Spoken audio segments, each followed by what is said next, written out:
Good morning student. आज हम class 10 का लेसन नंबर 3 की स्टडी करेंगे। जेनेटिक्स के बारे में, आनुवांशिकी के बारे में। आपने कभी देखा होगा कि हमारे जो चेहरे हैं हमारे माता पिता से मिलते जुलते रहते हैं, या हम गांव में निकलते हैं तो हमारे दादा का नाम या मम्मी पापा का नाम बता देते हैं। वो किस कारण से होता है उसके बारे में आज स्टडी करेंगे कि हमारे अंदर कुछ विशेष प्रकार के जो जीन होते हैं, जो डीएनए के बने होते हैं, वही हमारी आनुवंशिक सूचनाओं को एक पीढ़ी से दूसरी पीढ़ी में ले जाते हैं। तो इस लेसन में जिन टॉपिकों के बारे में पढ़ेंगे, ये हमारे जो सेकेंडरी बोर्ड है क्लास 10 का लेसन नंबर 3 है, और बोर्ड में 4 नंबर का आता है। तो सबसे पहले हम इस लेसन का जो जेनेटिक्स है, आनुवंशिकी। तो आनुवंशिकी में क्या करेंगे, जीव विज्ञान की वह शाखा जिसमें वंशागति एवं विभिन्नताओं का अध्ययन किया जाता है, उसे आनुवंशिकी कहते हैं। ये शब्द बेट्स नाम के साइंटिस्ट ने दिया था। तो यहाँ से जो क्वेश्चन बनता है, सबसे पहले आपको आनुवंशिकी की परिभाषा आनी चाहिए, डेफिनेशन। तो जीव विज्ञान की वह शाखा जिसमें वंशागति एवं विभिन्नताओं का अध्ययन किया जाता है, उसे आनुवंशिकी कहते हैं। यह जो शब्द है वो बेट्सन ने दिया था। अब कौन से लक्षण एक पीढ़ी से दूसरी पीढ़ी में जाते हैं, कौन से नहीं जाते हैं? तो ऐसे लक्षण जो हमारी एक पीढ़ी से दूसरी पीढ़ी में जाते हैं या जनक पीढ़ी से संतति पीढ़ी में जाते हैं, उन्हें आनुवंशिक लक्षण कहते हैं। विभिन्न लक्षणों का पीढ़ी दर पीढ़ी संचरण होता रहता है, इन्हीं लक्षणों को आनुवंशिक लक्षण कहते हैं। अब थर्ड पॉइंट आता है वंशागति। आनुवंशिक लक्षणों का जनक पीढ़ी से संतति पीढ़ी में संचरण को ही वो किस माध्यम से जाते हैं, उसी को ही क्या कहते हैं, वंशागति। वंशागति जो शब्द है या ये टर्म्स बोले तो स्पेंसर ने दी थी। किसने दी थी? स्पेंसर ने। तो सबसे पहले इस लेसन में हमने डेफिनेशन याद की, आनुवंशिकी जीव विज्ञान की वह शाखा जिसमें वंशागति एवं विभिन्नताओं का अध्ययन किया जाता है, उसे आनुवंशिकी कहते हैं। यह शब्द किसने दिया? बेट्सन ने।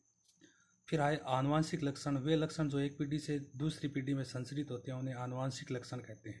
फिर तीसरी डेफिनेशन आई वंशागति। आनुवंशिक लक्षणों का एक पीढ़ी से संतति पीढ़ी में संचरण को क्या कहते हैं? वंशागति। शब्द किसने दिया? स्पेंसर ने। अब आता है जीन विनिमय। वे जीव जिनमें लैंगिक जनन पाया जाता है। तो लैंगिक जनन में क्या होता है कि अर्धसूत्री विभाजन होता है। अर्धसूत्री विभाजन में युग्मकों का निर्माण होता है। जब युग्मकों का निर्माण होता है तो निषेचन के समय ये युग्मक, जिनको हम ये युग्मक जो गुणसूत्रों के रूप में उपस्थित होते हैं, आपको पता ही कि मानव में 46 गुणसूत्र होते हैं। ये अर्धसूत्री विभाजन के समय या लैंगिक जनन के समय इन गुणसूत्रों के जो खंड होते हैं उनके आपस में अदला बदली होती है, उसी को ही जीन विनिमय कहते हैं। जीन विनिमय कौन से विभाजन में होता है? अर्धसूत्री विभाजन में। और आगे भी पूछ लिया जाए अर्धसूत्री विभाजन के कौन से भाग में? अर्धसूत्री फेस्ट में। अगर उससे भी गहराई से पूछ लिया जाए तो अर्धसूत्री फेस्ट की कौन सी अवस्था में? प्रोफेज में। कौन से में? प्रोफेज फेस्ट में। फिर भी पूछ लिया जाए तो कौन सी, और भी उपप्रावस्था पूछ लिया जाए तो कौन सी है? पेकिटिन।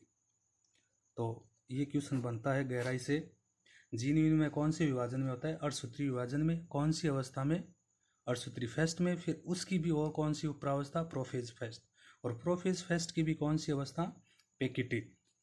अब चलते हैं मेंडलवाद। आनुवंशिकी के बारे में जो सबसे पहले जिस वैज्ञानिक ने हमें इसके बारे में जानकारी बताई, जिसने अपना पूरा जीवन इस पर अपना दांव पर लगा दिया, वो थे हमारे ग्रेगर जॉन मेंडल। तो आनुवंशिकी पर सबसे पहले अध्ययन करने वाले कौन से वैज्ञानिक थे? ग्रेगर जोहन मेंडल या ग्रेगर जॉन मेंडल, जिनका जन्म 22 जुलाई 1822 को एक देश है ऑस्ट्रिया। ऑस्ट्रिया के कौन से गांव में? सेल्सियन नामक गांव में हुआ था, जिसको पहले सेल्सिया भी बोलते थे, उस गांव में हुआ था। और 6 जनवरी 1884 में मेंडल की मृत्यु हुई थी। क्या हुई थी? मेंडल की मृत्यु हुई थी। तो मेंडल एक क्या था? फिलोसॉफी में डिग्री किया हुआ था। फिलोसॉफी में उसने अपनी मास्टर डिग्री प्राप्त की थी। और 1843 में जो ऑस्ट्रिया का ब्रून शहर था, उसमें चर्च में पादरी बने। जैसे मंदिर में पुजारी बनते, उसी प्रकार चर्च में पादरी बने। वहाँ पर उन्होंने एक पौधे पर अपने प्रैक्टिकल किए।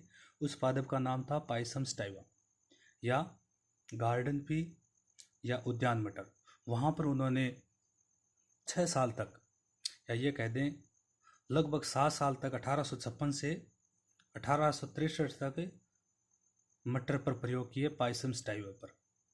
1865 में उन्होंने जो निष्कर्ष अपनी बुक में छापे और उस बुक को कहाँ पर जमा करवाया, Brunn society of a nature history नाम की बुक में, वहाँ पर अपने निष्कर्षों को जमा कराया।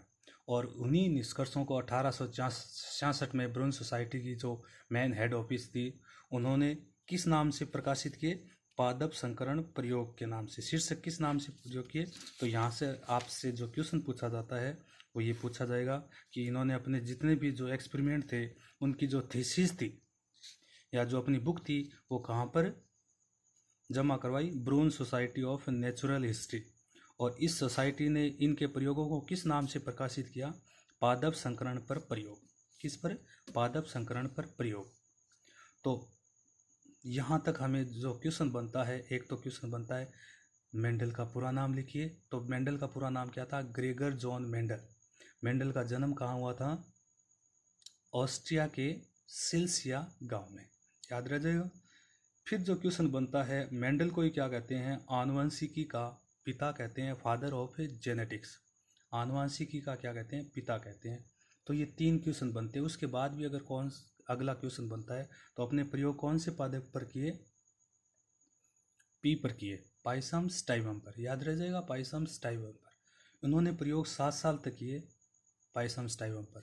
फिर 1856 से 1863 तक उन्होंने अपने एक्सपेरिमेंट किए। फिर उन एक्सपेरिमेंटों को कहाँ पर जमा करवाया, 1865 में Brunn society of a natural history नामक संस्थान में जमा कराए। Brunn society of a natural history नामक संस्थान में जमा कराए। 1856 में ये किस नाम से प्रकाशित हुए, पादप संकरण पर प्रयोग शीर्षक नाम से प्रकाशित हुए। अब देखते हैं कि मेंडल की सफलता का कारण क्या था। तो मेंडल की सफलता का मेन कारण था, इन्होंने किस पादप को सिलेक्ट किया, पाइसम स्टाइवम को, और वही उसकी सफलता का कारण था। इन्होंने जो भी अपने एक्सपेरिमेंट किए थे, 1 टाइम 1 कैरेक्टर सिलेक्ट, एक समय में एक ही लक्षण का क्या किया, अध्ययन किया। 1 टाइम 1 कैरेक्टर सिलेक्ट किए और जितने भी प्रयोग किए उन्होंने अपने रिकॉर्ड रखे। किसमें, स्टैटिक्स के जितने भी रिकॉर्ड थे, जिन्हें सांख्यिकीय विश्लेषण कहते हैं, वो पूरे रखे। फिर मेन कारण क्या था, पादप का चुनाव मेन था इनका, सावधानीपूर्वक किया। यही मेन 3 कारण थे मेंडल के सफलता के कारण। क्या कारण थे, सफलता के कारण। अगला जो टॉपिक आता है, मेंडल ने मटर के पादप का ही चयन क्यों किया। वो तो सफलता का कारण था, वो क्वेश्चन कैसे आएगा, मेंडल की सफलता के मेन कारण क्या थे, तो आपको वो 3 कारण बताने हैं। अब अगला क्वेश्चन आया कि मेंडल ने मटर के पादप का ही सिलेक्शन क्यों किया। मेन कारण ये था कि एक तो वो उसका जीवन काल छोटा था, 1 वर्षीय पादप था। तो 1 वर्ष में हम कह सकते हैं, 1 वर्ष का मतलब 3 से 4 महीने का जीवन काल होता है। तो 1 वर्ष में हम इसकी 2-3 पीढ़ियाँ ले सकते हैं, तो कम समय में। फिर क्या था, द्विलिंगी पुष्प था। द्विलिंगी का अर्थ होता है ऐसा पुष्प जिसमें नर और मादा भाग दोनों उपस्थित होते हैं, उसे द्विलिंगी पुष्प कहते हैं। एक लिंगी पुष्प किसे कहते हैं, ऐसा पुष्प जिसमें ओनली एक ही जन्नांग उपस्थित हो, चाहे नर जन्नांग चाहे मादा जन्नांग। तो मेन कारण क्या था, द्विलिंगी पुष्प था। और द्विलिंगी पुष्प में नर और मादा दोनों उपस्थित होते हैं, तो उनमें आपस में क्या करवा सकते हैं, स्वपरागण। स्वपरागण से हम कौन से युग्मक बना सकते हैं, समयुग्मजी पादप तैयार कर सकते हैं।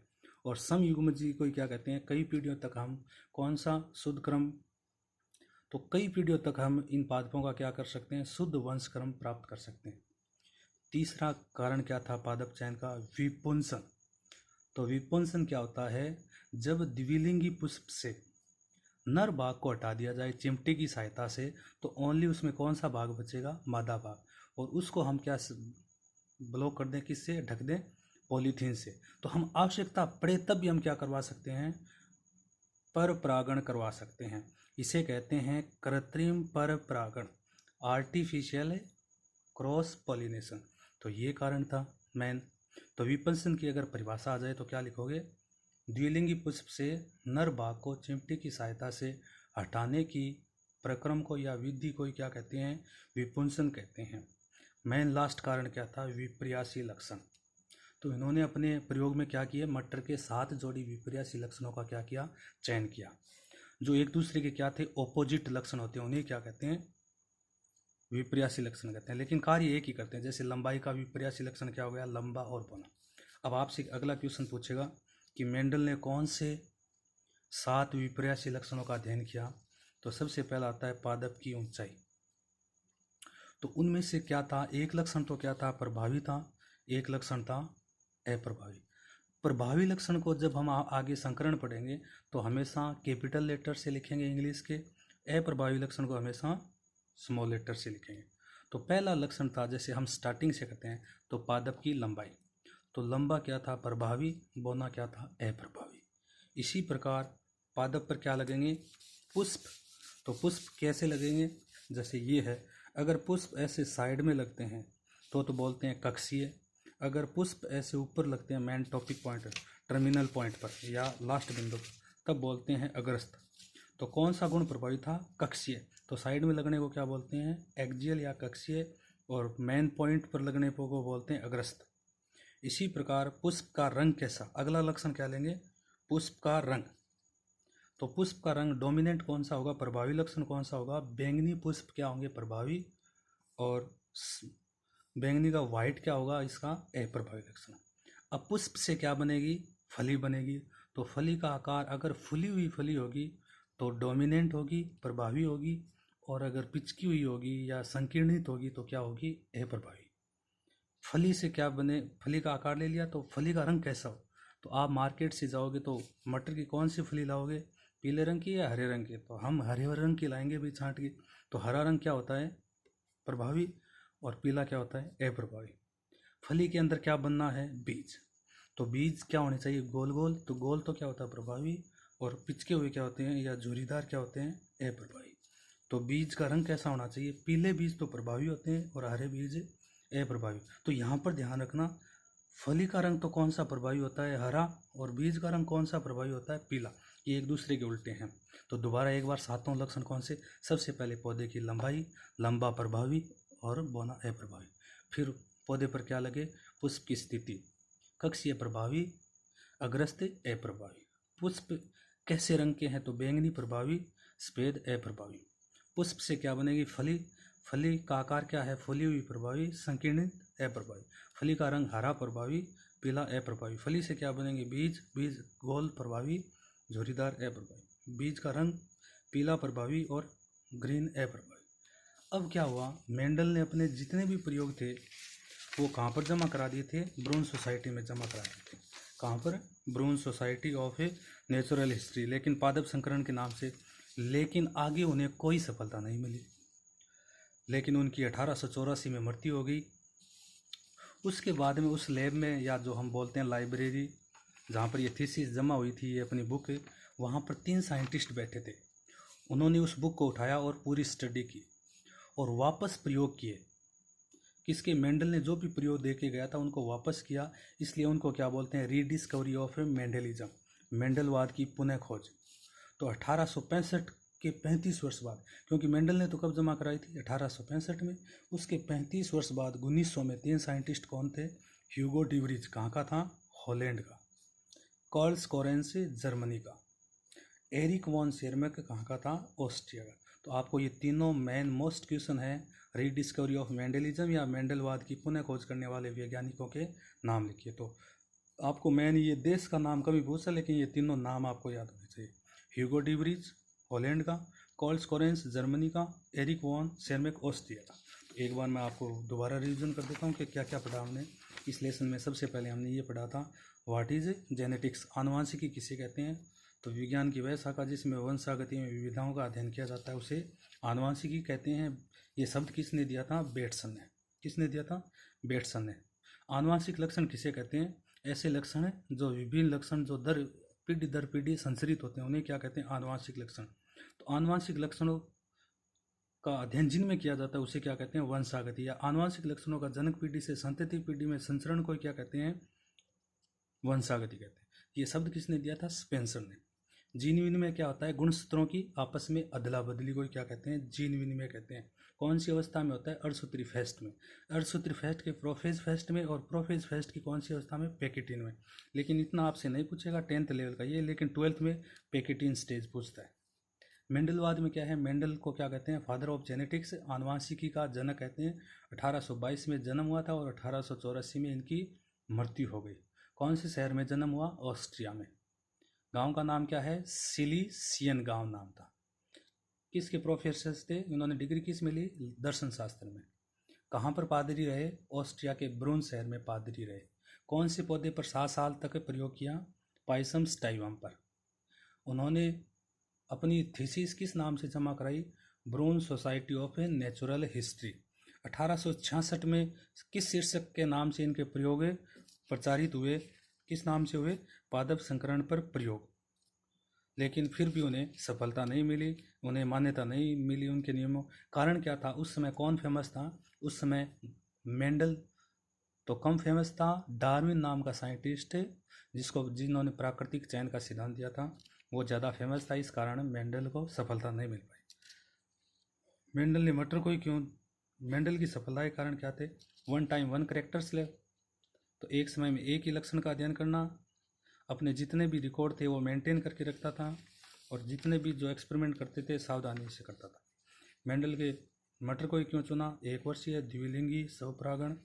अब है आप ये 7 लक्षण हैं। अब आपको जो गृह कार्य दिया जा रहा है, आपको कितना याद हुआ है, तो आप ये क्वेश्चन करके देखिए। कौन कौन से क्वेश्चन है, पहला है आनुवांशिकी किसे कहते हैं, तो आप इसका उत्तर लिखिए। आनुवांशिकी शब्द किसने दिया, दूसरा क्वेश्चन, तो आपको इसका उत्तर लिखना है क्योंकि मैंने पूरे नोट्स में बताए हैं अभी। तीसरा है जेनेटिक्स शब्द की उत्पत्ति ग्रीक यूनानी भाषा के कौन से शब्द से हुई है, तो जो जेनेटिक शब्द है वो जीन शब्द से उसकी उत्पत्ति हुई, किसी होती है, जीन से। तो ये यहाँ पर बता, ये जीन शब्द है, किसे, जीन शब्द, जीन शब्द से उत्पत्ति हुई है। अगला क्वेश्चन है हमारा, 3 क्वेश्चन है। चौथा क्वेश्चन है आनुवांशिक लक्षण किसे कहते हैं, इसकी परिभाषा हमने पढ़ ली है, अब आपको लिखनी है, अपने नोट्स में लिखनी है। वंशागति किसे कहते हैं, इसकी भी पढ़ ली है। वंशागति शब्द किसने दिया था, स्पेंसर ने। ये बताना आपको। किस जनन के कारण विभिन्नताएं उत्पन्न होती है, तो लैंगिक जनन के कारण क्या होती है, विभिन्नताएं होती है। जीन में कौन से विभाजन में होता है, अर्धसूत्री विभाजन में होता है। ये गृह कार्य आपका। आनुवांशिकी का जनक किसे कहते हैं, ग्रेगर जॉन मेंडल को कहते हैं। मेंडल ने कौन से पादप पर 7 वर्ष तक संकरण के प्रयोग किए, कौन से पादप प्रयोग किए, पाइसम स्टाइवम पर। मेंडल का जन्म और मृत्यु कब हुई, जन्म हुआ 1822 में और मृत्यु 1884 में। मेंडलवाद किसे कहते हैं, तो मेंडल ने जो मटर पर प्रयोग किए और जो भी प्रयोग दिए, उन्होंने 3 नियम दिए थे, उन्हीं को क्या कहते हैं, मेंडलवाद कहते हैं। मेंडल की सफलता के कारण क्या थे, अभी क्वेश्चन पढ़े हमने। सफलता के कारण वन टाइम वन करेक्टर, सांख्यिकी अभिलेख रखना, और तीसरा प्रयोग बड़े सावधानी से करना। मेंडल की सफलता, मेंडल ने मटर के पादप का चयन क्यों किया, तो इसके भी पॉइंट हो गए। एक वर्षीय है, द्विलिंगी है, समीगुमजी है, स्वपरागण है, विभूषण है, कृत्रिम पर परागण है। कितने जोड़ी लक्षणों का अध्ययन किया, 7 जोड़ी लक्षणों का अध्ययन किया। मटर का बॉटनिकल नेम बताना है वानस्पतिक, तो क्या नाम है, पाइसम स्टाइवम। क्या नाम है, पाइसम स्टाइवम। क्या नाम है मटर का, पाइसम स्टाइवम। तो आपको अच्छे से ये गृह कार्य दिया है। ये मेंडल के नियमों की पुनः खोज किसने की, तो 3 साइंटिस्ट थे, ऑस्ट्रिया का, हॉलैंड का और कहाँ का था, तो 3 साइंटिस्ट थे, ह्यूगो ड्रीबरीज हॉलैंड का, कार्ल कोरेंस जर्मनी का, और वान शेरमे के जो तीसरा साइंटिस्ट था वो थे ऑस्ट्रिया के। तो ये 3 साइंटिस्ट थे। तो देश का नाम, तो हमारे आप जो प्लीज़ सब्सक्राइब आवर चैनल, जो हमारा मॉडर्न प्रिंस का चैनल है उसको सब्सक्राइब कीजिए, और जो आपको गृह कार्य देते हैं वो समय पर कीजिए ताकि आपको आगे समस्या नहीं हो।